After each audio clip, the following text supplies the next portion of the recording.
Hi, this is Dovid Orlofsky, and welcome back to the long-awaited return of the Rabbi Orlofsky Show.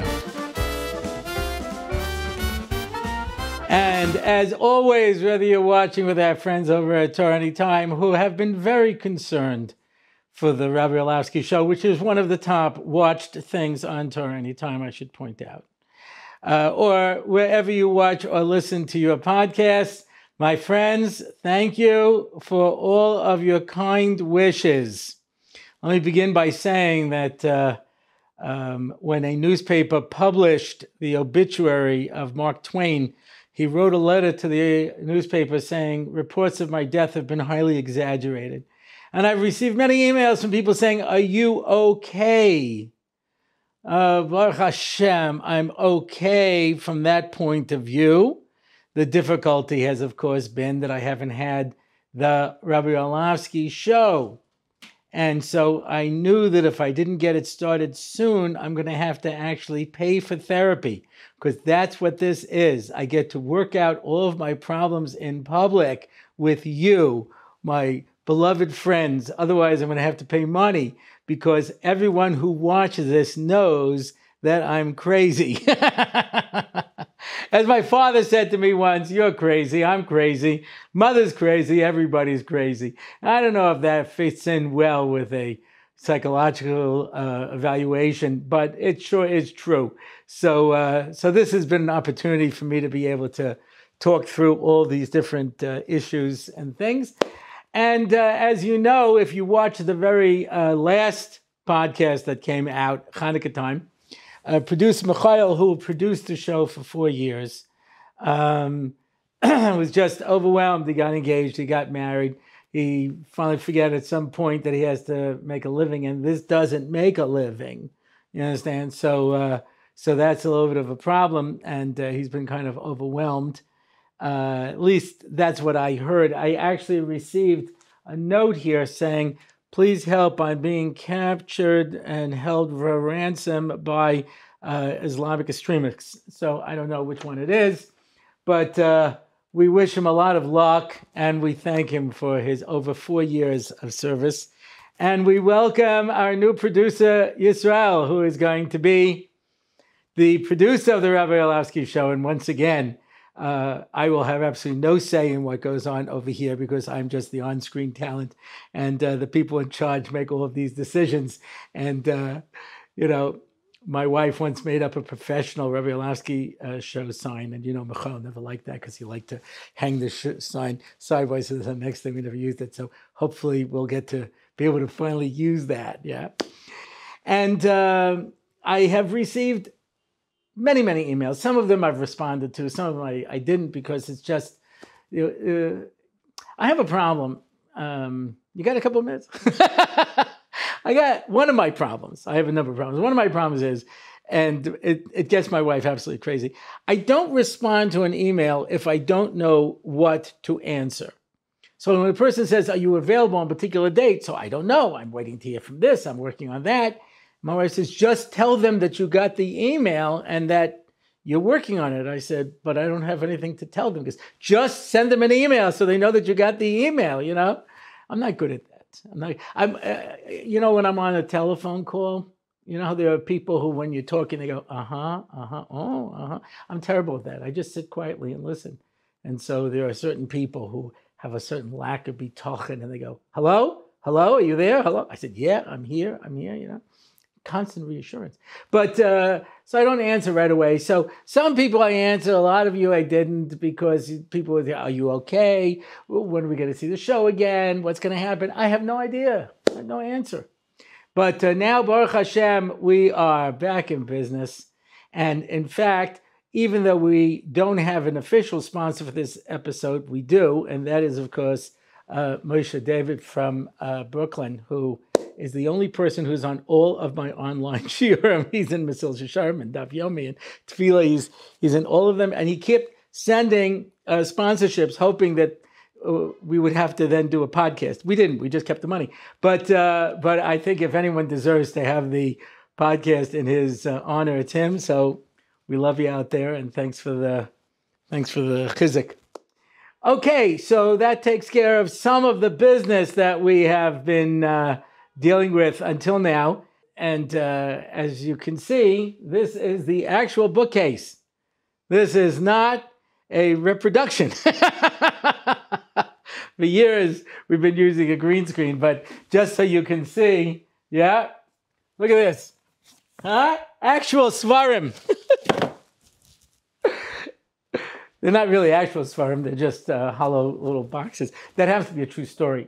I once was speaking to this fellow who was a multi-millionaire, and I was waiting in his office, and he has a bookcase, and I go to reach for a book, and all the books are just a hollow shell. There's no actual books there. I guess when you have that much money, you don't need to read.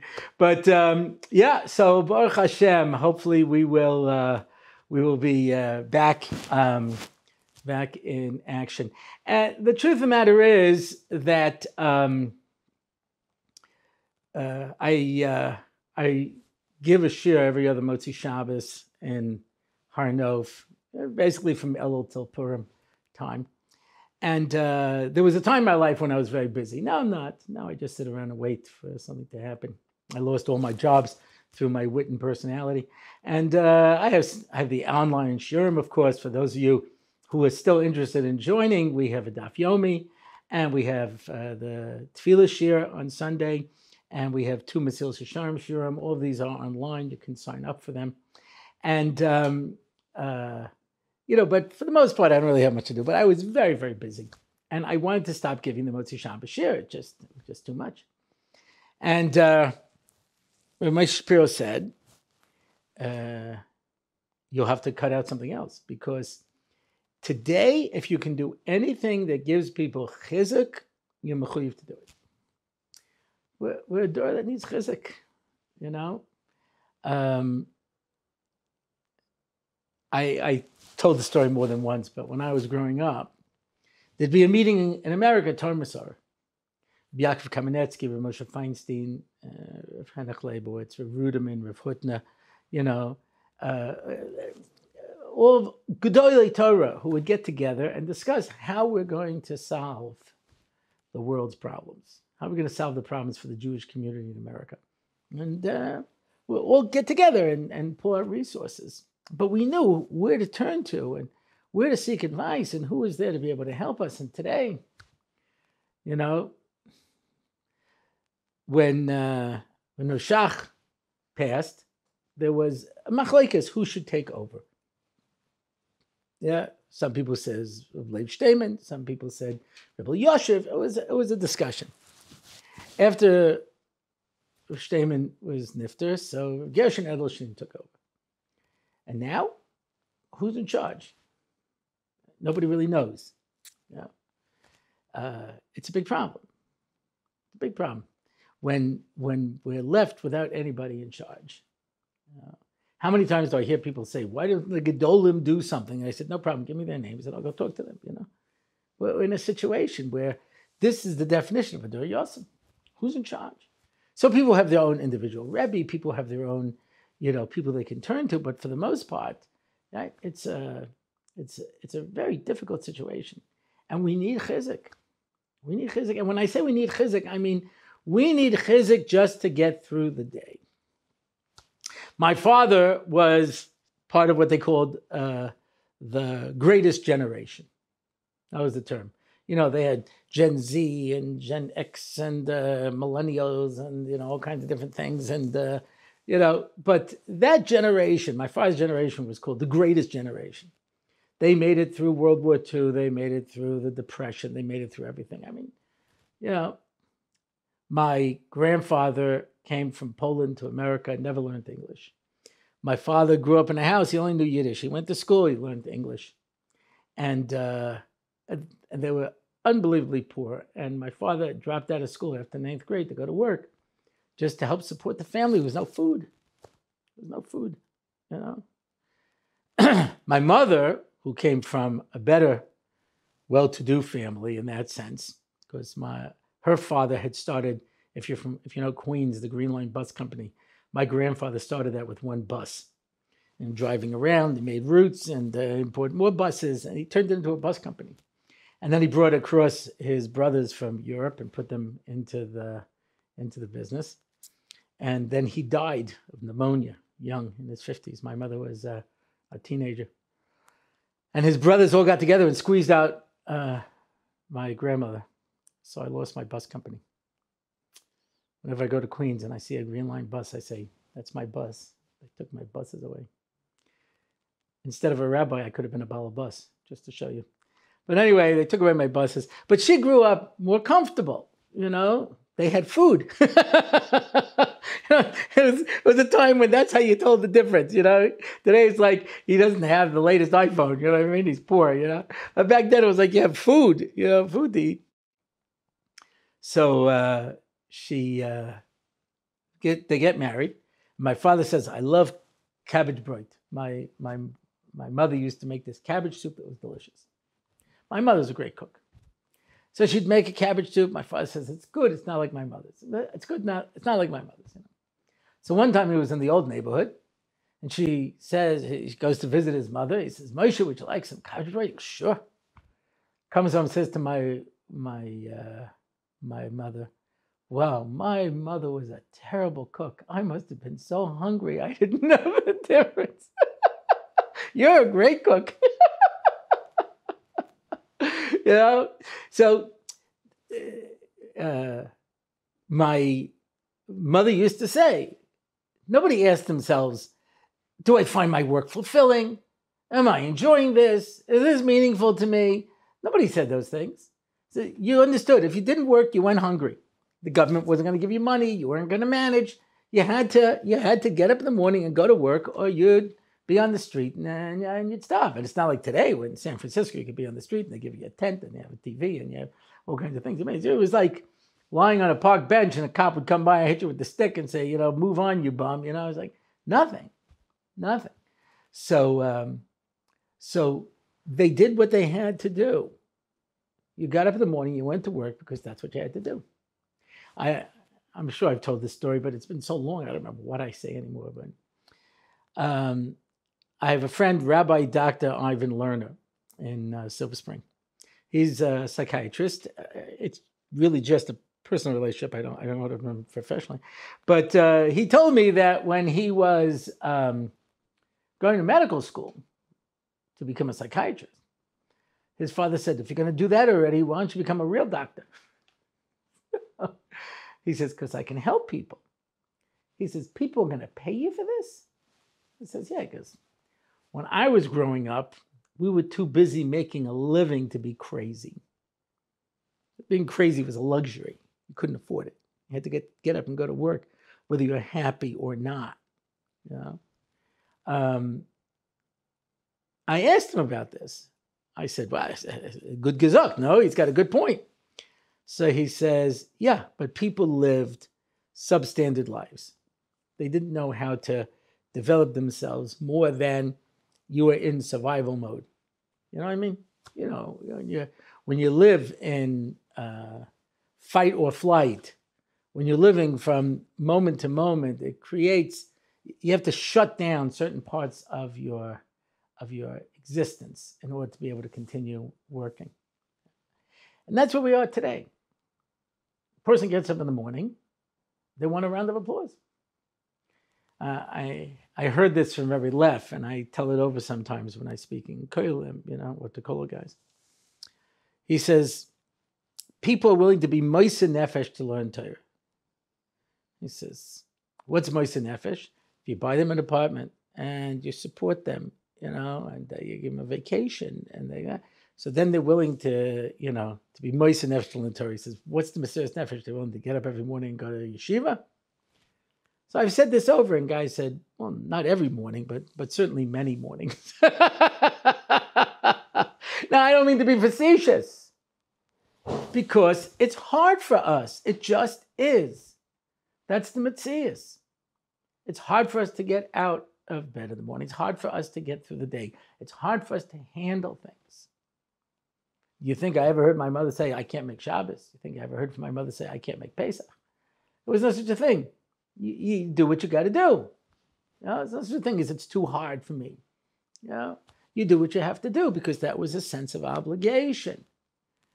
And today, things are very difficult. So when Rav Moshe said anything you can do to give people chizuk today, I understand what he's saying.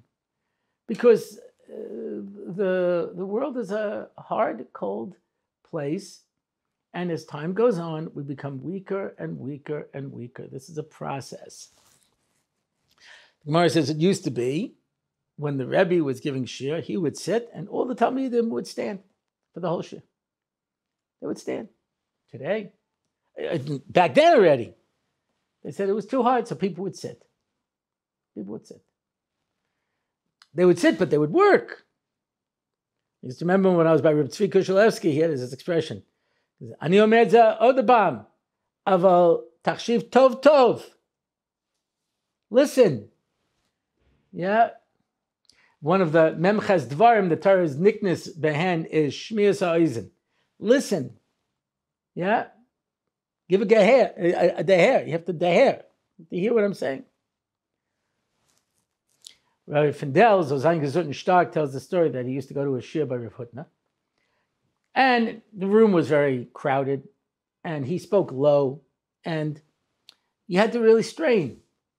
So he said to one of the people in charge, he says, why don't we move to the auditorium, give him a microphone, and we can listen like mention. He says, because Rav Hutner holds b'shita, this is how you have to learn. You have to exert yourself. How many times have I seen Bachrim walk into shiurim today and they assume the stance? Okay, Rebbe, let's see if there's anything you have to say that might interest me. This August will have been in Eretz Yisrael 35 years. And I remember we had these girls' second year in a seminary. So this goes back many years ago when it wasn't like what the situation is today. And we were talking about one of the classes, and this girl, one of the girls were like, no, we don't have to listen to this guy, he's boring. And my wife was surprised, but being the intellectual of the family, she says, don't you have an obligation to learn? Even if he's not so interesting, don't you have to put yourself forward? And they said, no. No, if you're not interesting, I just tune you right out. And that's it. It's your job to entertain me, to make me want to learn. And so the idea of working, tazin tov tov, listen, lakshiv, to pay attention, to put yourself out there, the lost art. Nobody wants to work. Nobody wants to do things so hard. And I don't mean to be facetious. It really is hard. Everything is hard. That's why, we need constant reassurance and pats on the back and, oh, you're doing a great job and that was terrific, and give everybody an award and, just, be mechazik everybody. Oh, terrific. Why? Because the alternative is that a person has to sit down and take responsibility for themselves. So that's a difficult thing. That's a difficult thing. And so I have been amazed over the years that we have been doing this show of the emails that I have received from people who tell me the chizuk that they get from this show. They get chizuk, which is what Reb Moshe said to me is the most important thing that we have to do. And I have to tell you that over these past 6 months, when I didn't have this opportunity to share with everybody, and I meet people, everyone's very concerned, where's the show, where's the show? One person said, I went back to the beginning and rewatched all of them, and he goes, and I can, because they're interesting. In fact, years ago, before there were, downloads, there were CDs. Before there were CDs, there were cassette tapes. So I used to sell cassette tapes of my shiurim. And someone said to me, yours are the best buy. Because other shiurim, it's just, it's just Torah. They tell a shiur and it's over. But yours are entertaining. You can listen to them over and over again. So someone went back to the beginning and listened to them, all of them, and enjoyed it, And I like to think that maybe there are more insights waiting inside of them that maybe people didn't realize. I had someone who used to come to my Motzei Shabbos shiur all the time. And yeah, for the good time, you have a good time, you'd laugh, you'd enjoy yourself, And he told me once, he says, I was listening to a tape of one of the shiurim. He says, I didn't realize that you say a lot of deep things. I said, what are you trying to do? Kill my parnasa? Just say he's funny.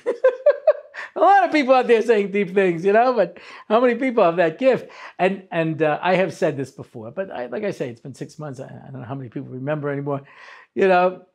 What we do here is unique because there are shows that are just leitzonis, right? We know them, right? I'm not choshid anybody here listens to them, but it's just mamish straight leitzonis, make fun of things. Yeah? And there are straight Torah shiurim, but this is the only thing I feel like where we're able to discuss Torah and Yiddishkeit in an entertaining and enjoyable way. Yeah. Over the years, my Motzi Shabbos shiurim been going on for over 25 years. And I would ask people from time to time where they come. And one of the answers I used to get was, it's the only place I come where I feel good that I'm a firm Jew. A painful answer, and yet so true, because so many things are so harif, and we put everybody down, and things are so rough, and to be able to feel good about yourself, to be able to have chizuk, this is such an important thing, and this is what we have to do. We have to be mechazik ourselves, and we have to be mechazik other people. Now, as it happens, I was going through the old question and answer file. I don't know if people still send in question and answers. These are left over from months ago. But I started going through the list, and I saw a number of questions that seemed to address this. So at this point, we are going to start our question and answer portion of our program. And as it would happen, the number of the questions, in fact, relate to exactly this point. So, Ari writes, there's a lot of talk these days that we are a weak generation. Are we doing ourselves a disservice because it can turn into a crutch and justification to not make more of ourselves? Evidently, I quoted Moshe Shapiro once, where he said, Olam HaYeshivas today is mamash ason, disaster. ואני לא חושב שיכול לתקן, אני חושב צריך לפרק ולבנות מחדש. Now, I don't know if he wanted this for publication. I don't know if he wanted this out there, but he's not really here to object, so I have a big mouth. As Mendel Weinbach Zatzal used to say to me when I worked in Or Sameach, you're so effective, but what are we going to do about your big mouth? It's a problem. It's an occupational hazard. Somebody said to me once, I feel like sometimes you sit and you think, should I say this or not? And regardless of the answer, you say it anyway. So that's probably true. But so what did he mean when he said it's an ason? And I think these two questions are similar. What did Reb Moshe mean? And what do we mean when we talk about us being such a weak door? I'm a big believer in being real. You have to be real. Yiddishkeit is based on the reality, not what we would like it to be. I told the story about this girl who was in seminary that I knew. She put me down as one of her references. And she had protexia, and she was going to be set up with the best boy in the yeshiva, famous yeshiva. So the Rebbe called me up and said, listen, before you tell me about the girl, let me tell you about the boy. He really is the best boy. Him and his chavrus are the best boys. They get to the base medrash 7 o'clock in the morning. They leave 11 o'clock at night. They leave for their meals. Otherwise, they don't lie down. They don't take a break. They don't this. They learn mamish stark the whole day. And his best friend got married a while ago to a girl who said she wanted to marry a masmid.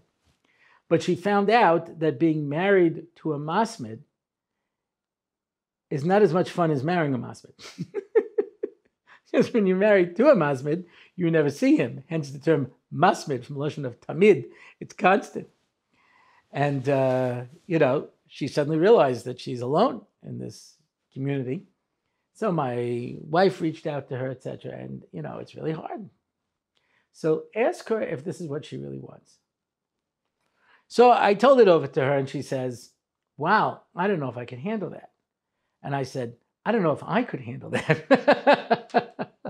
And then she said, but shouldn't I want to handle that? And I said, here's a very important point. Don't marry the person you think you should marry. Marry the person you want to marry. But you got to be real.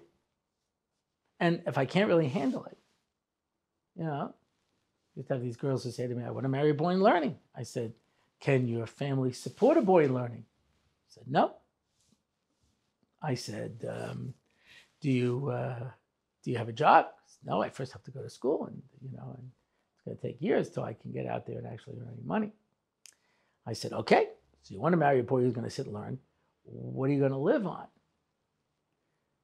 So sometimes they would get a little upset. They'd say, so just because I don't have money and my family doesn't have money doesn't mean I can't marry a boy in learning? And I said, no, you can if you're prepared to be poor. Are you prepared to be poor? And they're like, I said, well, let me ask you, right now you get money from your parents. Do you squirrel it away for when you marry your boy in learning to buy, I don't know, food or pay for electricity, Or do you go out and get a facial? Or do you buy yourself clothes, go out to eat with your friends? Because if so, you're going to find the transition to saving the tomato sauce can to boil your egg in for lunch very difficult. I think you should start now learning how to go shop in the gemach store, where people have given away their old clothes, and expect to get a shaitel, from the gemach over there. Doesn't matter if it's your color or if it's in such great shape. You're lucky that you found something because you're living in poverty. Do you want to live in poverty? No, I don't want to live in poverty. So then how do you square that circle? But be real. And so, you can say to people, you shouldn't be that way. I can't tell you how many times I've seen situations where a bacha has some sort of an issue or a problem, and they go to the mashgiach. The mashgiach says, well, just stop. Years of Musar training. That's what I needed. I have this one avera. Don't do it. Oh, okay. Thanks. That was good. It reminds me of this comedian years ago when they first came out with the Heimlich maneuver, to be able to help people, when they're choking. So he says, this guy comes out, and he's like, I've developed, this whole new approach. He says to someone, okay, eat this quickly until you start choking. The guy's choking. And he says, now let me explain to you this method. He says, this is a new method. I've developed it. Like this, He says, anyway, the guy's like dying. He says, okay, spit it out. And the guy goes through it. He goes, there you go, my friends. That is our new method. Yeah, well, life doesn't work that way, So when you say, is it fair? It means that you have to know what you're dealing with. You have to know what you're dealing with. And when you try to compare people to, who they were, every yeshiva, I can't say that because I don't know. Almost every yeshiva has experienced this. That it was a story about this couple years ago. They wanted to go and buy themselves a house. They scratched, they saved, they got $250,000 together. They looked at a bunch of houses and their price range, and it took 6 months. They were looking them over. They were thinking this, and they decided that all of these are really too small for us. So they managed to borrow more money, and they could spend $300,000. He says, okay, we're looking at houses in the $300,000 range. And the guy took them around to all the houses they saw the first time, because now they were going for $300,000. It's just a reality.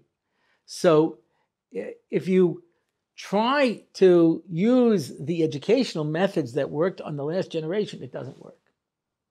I had a parent say to me once, he goes, I don't know what this kid wants from me. I treat him the same as all my other kids. I said, I know. So I know a story about a mother, she'd make all of her kids the same lunch. She did it for years. And they'd send them off to school. And one kid died because she makes them peanut butter and jelly sandwiches. And it turns out one kid has a peanut allergy. No, I did the same thing I did with all my kids. I know, but this kid is different. So if you try to use on this generation the methodology we used on the last generation, it's not going to go. I was speaking in the yeshiva once. They brought me in, and I went through the top shmoozin that have been used to destroy people over the years. Now, at the time when they were given, I'm sure it made sense, but today, remember when Chatzkel says, a mullik threw themselves into an ambatir sechas, a boiling water, just to be able to cool it off.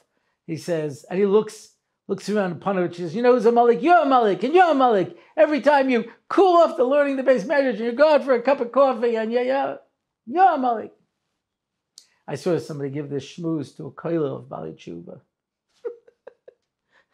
Guys were coming up, he goes, sometimes the baby's sick, and I come late because I have to take him to the doctor. Am I a mullik?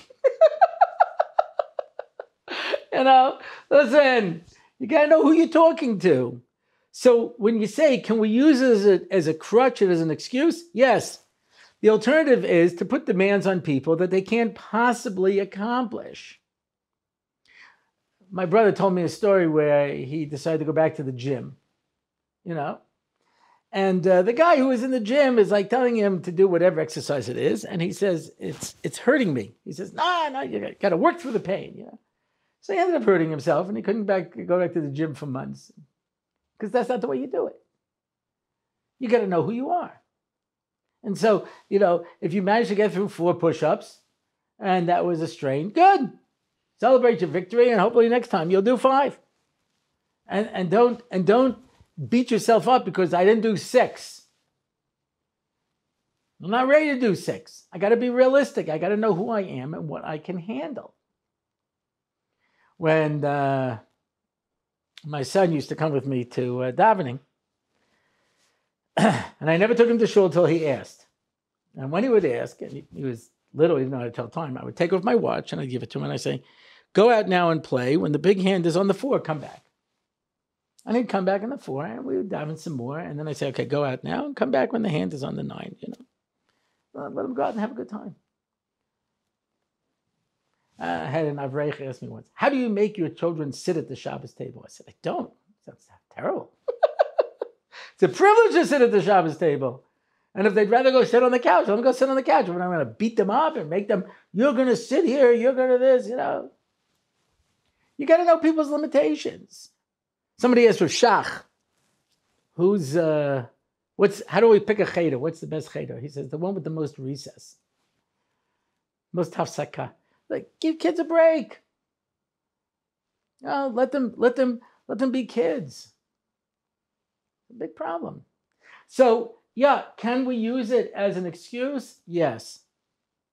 That's not what I'm worried about. I'm looking at a door that is so damaged, so weak. And if you ask me, what do I think Rav Moshe meant when he said, Olam Yeshiva is the Mamash Son, I think it's related to this. Because the model that we have of a yeshiva system was set up basically by Reb Chaim Volozhina in Europe. And it wasn't meant as mass education. That wasn't the purpose. At 3, I started Hebrew school. At 10, I learned a trade. Most people did not sit and learn in yeshiva. Most people couldn't sit and learn in yeshiva. Those who could, you go to these tours in Europe and you look at the great yeshivas. They were small by our standards, because not everybody learned in yeshiva. Those who did. Those who either weren't very, very highly motivated or very gifted didn't. And so instead, what do you have? You have a situation where we make everybody go to yeshiva. The very fact that there are yeshivas for guys who don't want to learn just shows you how crazy the system has become. And the system has become twisted where what worked 200 years ago doesn't work today. Meaning, do you sit down and say, okay, I have a bacha coming in. What does he need to know? There's an old joke that everybody knows. Guys have trouble when they get married. Because a girl who's gone to seminary for a year or 2 years has a strong grounding in Tanakh, in halacha, and in hashkafa. And a guy who's been in yeshiva, base marriage for 4 years, knows the first 8 blot to 5 masechtas not very well. So that if he looks over it years later, he's like, Mr. there was a Pnei Yeshua on this. I say I wrote Pnei Yeshua over here. What is he saying? Something on the taste. I don't remember. Did I learn this? It's not there. We don't have a tweeze on it. So what are we trying to do? What is it we're trying to accomplish? What are the goals? And the answer is nobody asks. You're not allowed to ask. You just do what everybody does because that's what everybody does. And that's the system. And is anyone sitting down to rethink? And I think that's what Rabbi Moshe meant when he says you have to take it apart and build it up again, because you have to start from the beginning and say, what is my goal? And that has to be done in every level of education. When a kid walks into school and you say, what is my goal? What do I want to accomplish? What do these kids need to know? How do I give it over to them in a way that's going to be meaningful to them? Somebody pointed out a brilliant thing. They said, we want people to work together, right? In business and in life, that they should all cooperate. If you do that in school, we call it cheating. So there we teach you, it's only you, we don't care about anything else. And there's a concept of failing. I've told this story before, but Rabbi Lazarus, when I was in Derech, he had this thing called a no-fail test. What's a no-fail test? He says the test was not a bunch of trick questions. It was the shakla v'tayr of the Gemara. What's the Gemara's question? What's the Gemara's answer? What's the proof? What's the second answer? Just the steps of the Gemara. You have to know the steps of the Gemara. No tricks. No svaris, no lumdis. No. In Daf Yomi now they're doing Gittin. I remember when I was teaching Gittin. So there's a big machlekes where Rechem was. A lot of different views on where Rechem was. A town called Rechem. So I asked in the test, where's Rechem? Expecting them to write down the different opinions. And one guy wrote, where isn't it? I said, I'll give that guy credit. That's good enough. You got the idea. It's in a lot of different places. We're not sure where it is. But he would ask you the test. So the rule is you had to get an 80. So this one guy takes the test, gets an 80. Another guy gets a 40. He says, okay, you're halfway there, but you got to get an 80.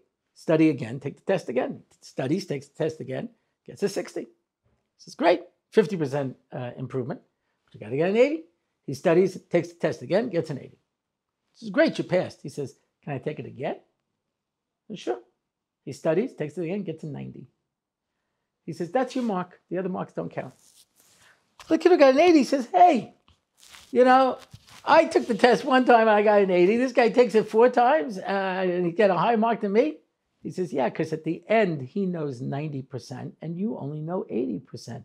Do you want to study and take it again? No. Okay, then you still only know 80%. What a brilliant approach. What am I trying to accomplish?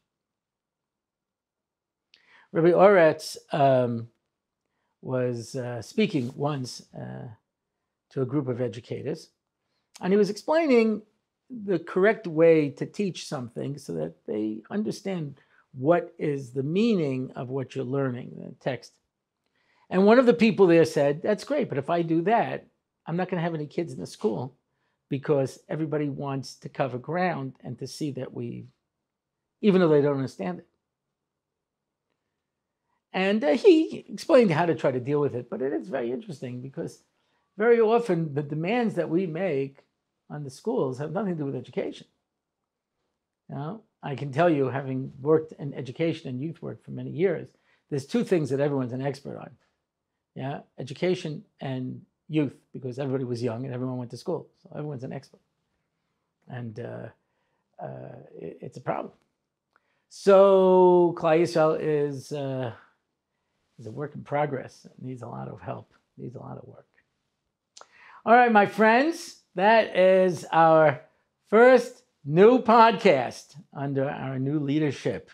And if you want to find out more about the show, you can go to my website, RabbiOrlofsky.com. You can sign up for one of the online shiurim. You can make a comment. You can sponsor an episode. You can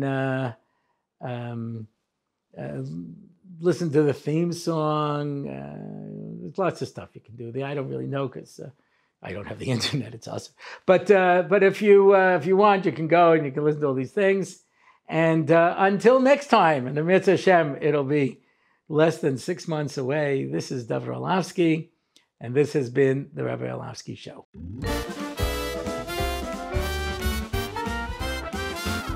It's the Rabbi Orlofsky Show. Torah and Simcha, ready to go. It's the Rabbi Orlofsky Show. Knowledge and wisdom will help you grow. Lots of fun in every episode. And we don't have to rhyme. No, we don't.